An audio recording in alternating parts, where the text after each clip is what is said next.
La tour Eiffel, surnommée avec respect la vieille dame de Paris, a fêté ses 125 bougies en 2014. C'est pour l'exposition universelle de 1889 que Gustave Eiffel a construit cette tour. La construction, qui était un défi, tant sur le plan technique qu'architectural, a demandé 2 ans, 2 mois et 5 jours. Le savez-vous?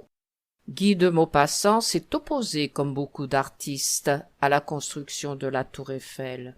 Après son ouverture, il déjeunait souvent dans l'un des restaurants du premier étage.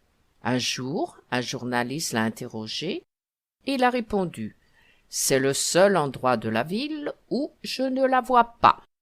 Franz Reichelt est mort le 4 février 1912 en sautant du premier étage de la tour Eiffel pour tester un costume parachute de sa fabrication.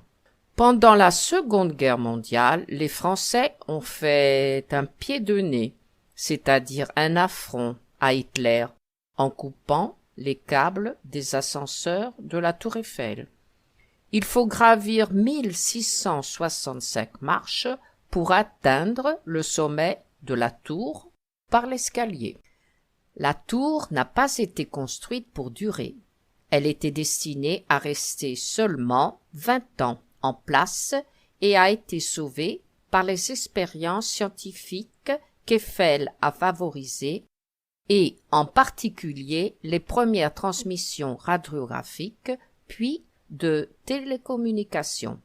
Avec l'antenne, la tour mesure aujourd'hui 324 mètres. Elle est à ce jour l'édifice français le plus haut.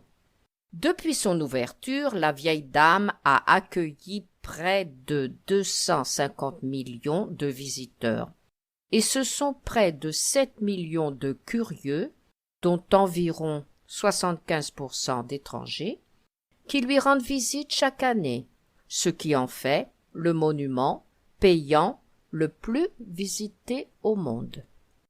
Il y a 20 000 ampoules, 5 000 par face, qui scintillent tous les jours, 5 minutes, au début de chaque heure, de la tombée de la nuit jusqu'à 1 heure du matin.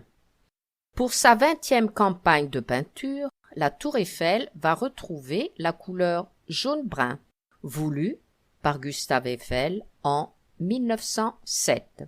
Le Jules Verne, situé au 2e étage, est aujourd'hui le restaurant chic de la tour.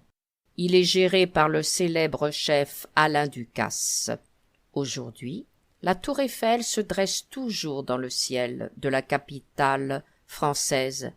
Car Paris, serait-il Paris sans la tour Eiffel?